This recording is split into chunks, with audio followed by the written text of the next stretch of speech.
मुफ्ती मुर्तजा कासमी साहब के बयान सुनने के लिए मुफ्ती मुर्तजा सहारनपुरी चैनल को सब्सक्राइब करें और घंटी को दबाना ना भूलें ताकि आपको हमारी हर वीडियो की नोटिफिकेशन ने उनके दिल इतने मजबूत बनाए हैं और काफिर आज भी ऐसे लोगों से डरते हैं, चाहे वो कहीं का रहने वाला हो। बिल्लाहि मालम युनज़्ज़िल बिही सुल्ताना, अल्लाह के अलावा जिनकी इबादत कर रहे हैं, अल्लाह रब्बुल इज्जत कहते हैं इनके पास कोई दलील नहीं है। वमावाहुमुन नार, और इन काफिरों का, मुशरिकों का जो ठिकाना है वो दोज़ख है। नतीजा अभी अल्लाह रब्बुल इज्जत बता रहे हैं कि चाहे इन्हें दुनिया की कितनी भी कामयाबी मिल जाए, लेकिन नतीजा इनका क्या है? अंजाम इनका दोज़ख है। चाहे कितने भी कामयाब हो जाए, गाड़ी में, माल में, दौलत में, इज्जत में, शोहरत में, मनसब में, ओहदों में, मुल्कों में, माल में, चाहे कितने मकाम पर पहुंच जाए, कितनी ऊंचाई पर पहुंच जाए दुनिया में, लेकिन नतीजा क्या है? वो मावाहुमुन नार। समझ में आ गई भाई? अल्लाह की नाफरमानी करने वाला चाहे कितना बड़ा मालदार हो जाए, अपने आप को चाहे कुछ समझ रहा हो, लेकिन नतीजा क्या है? वो मावाहुमुन नार। वो भी समसो जालिमीन, और जालिम लोगों का बदला वो बहुत बुरा बदला है। वो जो ठिकाना है जहन्नम, वो बहुत बुरा ठिकाना है। वह लगद, अल्लाह जब ये कहते हैं बहुत बुरा, तो इससे समझ लेना कितना बुरा हो सकता है। अब अगर कोई बड़ा आदमी कहते ना वो तेरा अंजाम बहुत बुरा होगा अगर तूने मेरे साथ टक्कर ली, तो अब बड़ा आदमी अगर मेरे जैसा बोल दे तो अरे कुछ नहीं, क्या हो सकता है। लेकिन एक बड़ा आदमी अगर बोल दे कि अंजाम तुम्हारा खराब होगा, तो फिर ऐसी सूरत में आदमी की रातों की नींद उड़ जाती है। और अल्लाह रब्बुल इज्जत कह रहे हैं कोई पता नहीं, कोई एहसास नहीं है कि जालिम का बदला कितना बुरा है। आगे इरशाद फरमाया अल्लाह रब्बुल इज्जत ने, वलक़द सदक़कुमुल्लाहु वअदहु इस्तहुस्सूनहुम बिइज़्नी। अल्लाह रब्बुल इज्जत ये बताना चाहते हैं मुसलमानों को, देखो तुमसे जो अल्लाह ने वादा किया था वो सच्चा हुआ है नहीं। यानी तुमसे वादा ये किया था कि तुम्हें अल्लाह रब्बुल इज्जत नाकाम नहीं करने के, तो तुम जंगे ओहद में जिस वक्त आए थे तो तुमने हमला किया, तुम कामयाब थे या नाकाम थे? कामयाब थे। अल्लाह ने वादा किया था, सच्चा था या नहीं? गालिब हुए थे, पहले फतह मिली थी। वही बताना चाहते हैं, वलक़द सदक़कुमुल्लाह, तहकीक के तुमसे वादा हो चुका था, तुम्हारा अल्लाह ने तुमसे सच्चा वादा किया था अपना, इस्तहुस्सूनहुम बिइज़्नी, जब तुम उनको कत्ल कर रहे थे उसके हुक्म से, यानी अल्लाह के हुक्म से हो गया था ये काम। अब दूसरी बात सुने, लेकिन तुम मगलूब क्यों हुए उसके बाद? उसकी वजह अल्लाह रब्बुल इज्जत तीन सबब बयान करते हैं उसके, कि तुम्हारे मगलूब होने के तीन सबब। नंबर एक, हत्ता इज़ा फशिलतुम, तुमने नामर्दी दिखाई, तुमने नामर्दी दिखाई, बुज़दिल हो गए, और तुम्हें जो हुक्म दिया था 50 सहाबा को पीछे वहां खड़ा होने का, तुमने उसकी नाफरमानी की, उसके अंदर तुम कमजोर पड़ गए। और कमजोर कैसे पड़े तुम? कि आला सल्लम की खबर सुन ली कि जी वो तो शहीद हो गए और भाग रहे मदीने की तरफ। ये बुज़दिली नहीं है, ये कमजोरी है। नहीं नहीं तो हिम्मत के साथ हटते, नहीं वो शहीद हो गए, क्या होगा, हम सब कुछ है शहीद कर देंगे, वहीं खड़े रहते। क्यों भाग रहे थे? एक तो ये वजह थी। दूसरे, व तनाज़ातुम फिल अम्र, नबी करीम सल्लल्लाहु अलैहि वसल्लम ने जो हुक्म दिया था उसमें वहां झगड़ रहे, खड़े हुए।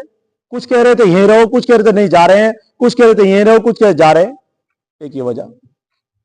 अब आजकल ये तो हो रहा है, कोई आमीन के मसले पर झगड़ा खड़े किया हुआ है, और कोई तबलीगी जमात पर झगड़ा किए खड़ा हुआ है, और कोई बेचारे अहले हदीस और सुन्नी के मसले, न जाने कितने मसले मुसलमानों खड़े कर रखे। इस वजह कमजोरी है हमारे अंदर।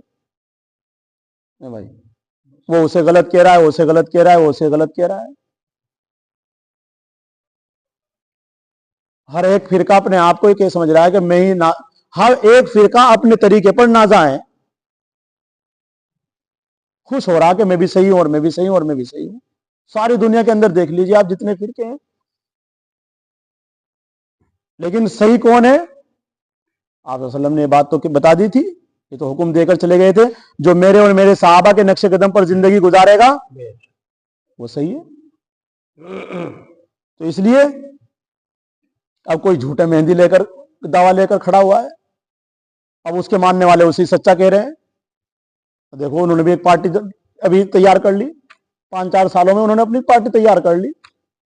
महाराष्ट्र में पूरा एक इलाका मुर्तद हो गया, और वो भी मुसलमान कह रहे अपने आप को, वो भी कलमा पढ़ रहे। लेकिन जरा सी लचक आई बस, हदीस में जरा सी लचक की वजह से ईमान खारिज। भाई आप वसल्लम ने फरमाया था कि मेहंदी मदीने में पैदा हो गए, वो पैदा हो रहा बिहार में, देखो हदीस बदल दी। ईसा अलैहिस्सलातु वस्सलाम आएंगे, मीनारे पर उतरेंगे आसमान से, वो पैदा हो, वो अपने आप को ईसा भी बन गया, है ना ये बात। तो वो तनाज़ातुम फिल अम्र का मतलब यही है, जो हुक्म दिया था आप वसल्लम ने उसके अंदर तनाज़ो खड़ा कर दिया। अब वो कह रहे हैं कि जिन्हें हम तो आ गए, हमारे लिए तो मेहंदी आ गए हैं, और हम कह रहे हैं कि नहीं अभी आए नहीं, होगा नहीं तनाज़ो। अब ऐसी सूरत में ये असबाब है हमारे मगलूब होने के, हमारे नाकाम होने के। आज दुनिया के अंदर जो हमारी हुकूमतें छीनी गई, या हमारी हुकूमत होने के बावजूद भी हम बुज़दिल हैं, ये असबाब हैं कि हम यूं नहीं देख रहे भाई हमें काम करना क्या है दुनिया में। भाई अल्लाह के हुक्मों को अदा करना, रसूलुल्लाह सल्लल्लाहु अलैहि वसल्लम के तरीके पर चलना, सहाबा के नक्शे कदम पर जिंदगी गुजारना, बस ये काम है। अब ना आप मुझे देखो ना आप करो जाओ, बस जो गलत कर रहा है आप उसे जरा समझा जाओ, नहीं समझ रहा छोड़ दो। लड़ना झगड़ना नहीं है हमारी शरीयत में, लड़ना झगड़ना है ही नहीं भाई। लड़ना झगड़ना तो कहीं लिखा ही नहीं। लड़ना झगड़ना तो उस वक्त जब कोई आदमी हमारे ऊपर बिल्कुल ही प्रेशर आकर लेकर तलवार खड़ा ही हो गया, उस वक्त है भाई अपनी जान बचा लो, नहीं तो कहीं भी लिखा हुआ नहीं है कि तुम दूसरों पर जुल्मन हमला कर दो, चाहे वो काफिर चाहे कितना भी बड़ा बद्दीन हो, कहीं भी नहीं लिखा हुआ। अभी बांग्लादेश में देखो क्या हाल हुआ, बताओ भाई, है कोई इंतहा? अरे भाई वो भी सही कर रहे काम, तुम भी सही कर रहे हो, सिर्फ बात यह है कि अल्लाह और उसके रसूल का काम करो ना तुम। दीन मोहम्मद का मानो ना साहब साहब का दीन है ना लाट साहब का दीन है, मोहम्मद सल्लल्लाहु अलैहि वसल्लम का दीन है, उस दीन को मानो बस। क्यों खाम का अफरा तफरी कर रखी है अपने आप? तो इसलिए मेरे भाई अपने आप को, वो तनाज़ातुम फिल अम्र, अल्लाह असबाब बयान करते हैं कि अल्लाह ने तो तुम्हारे साथ सच्चा वादा कर लिया था, लेकिन तुमने उस वादे को, अल्लाह के वादे को खत्म करने के लिए अपने आप को बुज़दिली में डाल दिया, और जो हुक्म तुम्हें दिया गया था उस हुक्म के अंदर तनाज़ो खड़े कर दिए, झगड़े खड़े कर दिए कि मेरी नमाज उस मस्जिद में नहीं होती है, कोई मस्जिद में अल्लाह का बंदा आता है उसके बिस्तर उठाकर बाहर फेंक देना। ये हालात है हमारे, और अपने आप को मुसलमान छाती बात मार कर कि मैं मुसलमान हूं। वहां हाफ़िज़ वसल्लम ने तो गैरों को भी अपने सीने से लगाया है, उन्हें भी मेहमान बनाया, उनको भी खाना खिलाया है। और तीसरा सबक जो कुरान बयान करता है, वह असई तुम मिन बादी मा अराकुम, वह असई तुमने नाफरमानी की मेरे पैगंबर की।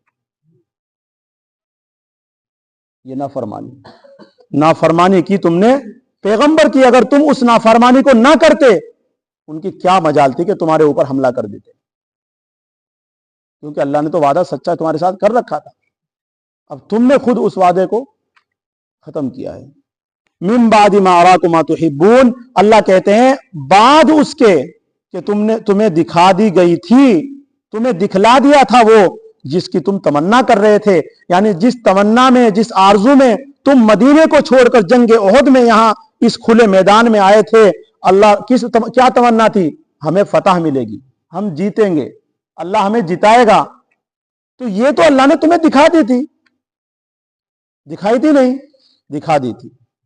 मिनकुम मन युरिदुद दुनिया, लेकिन तुम में दो जमातें तैयार हो चुकी थी, कुछ तुम में से चाहते थे दुनिया को और कुछ तुम में से चाहते थे आखिरत को। कुछ तो माले गनीमत के पीछे दौड़ पड़े और कुछ कहने लगे भाई हम तो यहीं खड़े, हम नहीं जाते भाई जब तक हमें आप सल्लम हुक्म नहीं। ये आखिरत के तलबगार खड़े हुए थे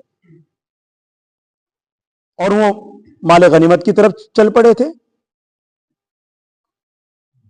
क्यों? इसलिए कि मैंने पहले भी ये बात कही थी, बड़ों की गलती चाहे छोटी सी क्यों ना हो वो बड़ी होती है। बड़ों की गलती चाहे छोटी क्यों ना हो वो बड़ी होती है।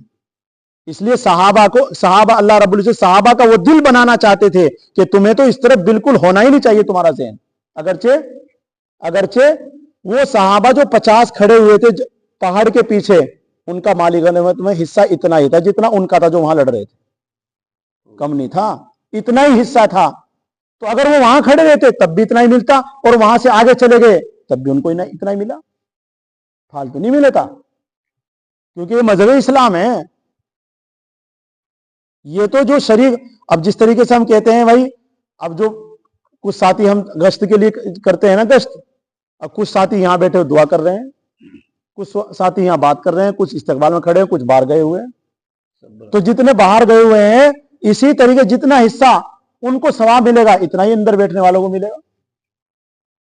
ابھی میں نے آپ کے سامنے دلیل بیان کر دی ہے کہ صحابہ, تب مفسرین نے لکھا ہے کہ جو صحابہ وہاں لڑ رہے تھے مال غنیمت میں جتنا ان کا حصہ تھا اتنا ہی ان کا تھا. جو کھڑے ہوئے تھے خالی کھڑے ہوئے تھے, کچھ نہیں کر رہے تھے, وہ بس خالی کھڑے ہوئے تھے بس. لیکن ان کے کھڑے ہونے سے مذہب اسلام کو کیا, انہیں کیا طاقت ملی, کیا پاور تھی.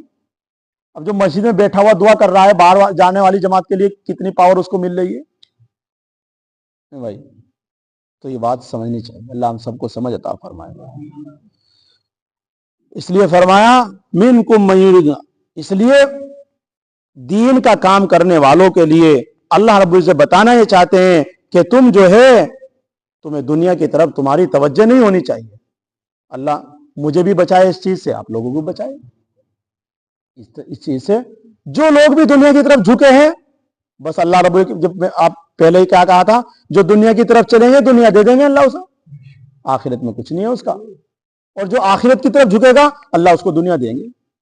اب دیکھو حدیث شریف میں آیا, جو آدمی قرآن شریف پڑھ رہا ہو اور ایک آدمی دعا کر رہا ہو تو اس دعا مانگنے والے سے زیادہ اس قرآن پڑھنے والے کو ملے گا, ہے نا یہ حدیث میں, حدیث شریف میں. تو کیا مطلب ہے بھئی, وہ اللہ کی طرف اللہ مجھے گاڑی دے دو, مجھے بنگلہ دے دو, مجھے یہ دے دو, اور بیچارہ قرآن پڑھ رہا ہے اللہ کے لیے, آخرت کے لیے ثواب دو, تو اللہ اسے بھی دیں گے. تو اس لیے فرمایا, آگے فرمایا منکم من یرید الدنیا, تم میں سے بعض وہ ہیں جو چاہتے تھے دنیا کو, ومنکم من یرید الآخرہ, اور تم میں سے بعض وہ تھے جو آخرت کو چاہتے تھے. ثم صرفکم عنہم لیبتلیکم, پھر تم کو پھیر دیا ان سے تاکہ تمہاری آزمائش کرے. کیا مطلب, یعنی پہلے تو یہ تھا کہ تم ان کے پیچھے بھاگے چلے جا رہے تھے, اور پھر ایسا ہوا کہ وہ تمہارے پیچھے آ رہے تھے, اور جب وہ تمہارے پیچھے آ رہے تھے حملے کے لیے, اب کیا کرنا چاہتے ہیں اللہ تعالیٰ, لیبتلیکم, تاکہ تمہارا اور امتحان ہو جائے. تمہارا امتحان ابھی ہوا نہیں, ایک بار ہو جائے. اور اس امتحان کا مقصد کیا تھا, تاکہ منافقین چھٹ جائیں یہاں سے. اور ایسا ہوا ہے, جب وہ حملہ ہوا اس حملے کے بعد منافقین نے کیا کہا تھا, وہاں جو اس میں موجود تھے کچھ منافقین رہ گئے تھے نا, اس میں جو موجود تھے انہوں نے کیا کہا, بھائی چلو اب وہی دین اختیار کر لیں گے, اب تو یہ چلے گئے, اب اسی دین میں چلے جائیں گے. کیا جب اس دین میں چلے جائیں گے تو کیا لڑائی رہے گی ان کے ساتھ, یہ تو اس وجہ سے لڑ رہے تھے کہ ہم صلی اللہ علیہ وسلم کے ساتھ تھے. دیکھا, اور واقعی میں آپ کو بتاؤں, آج کی دنیا کی جو ہمارے اوپر لڑ رہے ہیں نا, اگر تم سارے کے سارے پوری دنیا کے مسلمان آج سارے کافر ہو جائے, لڑائی ختم. ان کی نظر میں لڑائی ختم, پھر ہمارے اوپر کوئی نہیں چڑھنے گا. یہ ساری لڑائی اس ایمان کو ختم کرنے جو ہمارے دلوں کے اندر, ہم بھی ان جیسے انسان ہیں, جو روٹی وہ کھاتے ہیں ایسی روٹی ہم کھاتے ہیں, جتنی محبت انہیں اتنی محبت ہمیں بھی ہے. لیکن ہمارے دلوں میں جو ایمان ہے نا, اس ایمان کو شیطان چھیننا چاہتا ہے ان کے اندر گھس کر کے, ہمیں بچلانا چاہتا ہے, بوکھلاہٹ کا شکار کرنا چاہتے ہیں ہمیں لوگ. لیکن میرے بھائیوں, ان چیزوں سے گھبرانا نہیں ہے. چاہے دنیا کے اوپر کیسے بھی حالات آ جائے, اپنے آپ کو ثابت قدم رکھ دو. 5 وقت کی نماز پڑھنی تو پڑھنی, ملاقات کرنی تو کرنی, دین کا کام کرنا تو کرنا, چاہے کیسے بھی حالات آ جائے, چاہے ہمیں لوگ کتنی بھی گالیاں دیتے رہے, لیکن ہمیں اس کام سے ہٹنا نہیں ہے. واللہ ذو فضل علی المؤمنین, اور اللہ تبارک و تعالی بڑے فضل کرتے ہیں, فضل والا ہے, فضل کرنے والا ہے, علی المؤمنین, مسلمانوں پر. آپ اللہ کے دین کا کام کرتے جاؤ, اللہ کا فضل لوٹتے جاؤ, دنیا بھی ملے گی, آخرت بھی ملے گی.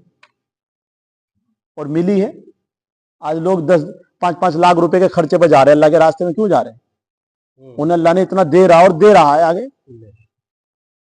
کیونکہ ایک کے 70 کیا 700 ملیں گے اللہ کے راستے, 7 لاکھ بھی مل جاتے ہیں اللہ کے راستے میں نکلنے سے, اور دین کو پھیلانے کی غرض سے. صرف غرض ایک ہو, بس اللہ کے لیے جا رہا ہوں, مقصد صرف ایک ہو. کہ میں اپنی اصلاح کے لیے اللہ کو راضی کرنے کے لیے نکل رہا ہوں، میں کسی کو حاجی اور نمازی بنانے کے لیے نہیں نکل رہا ہوں۔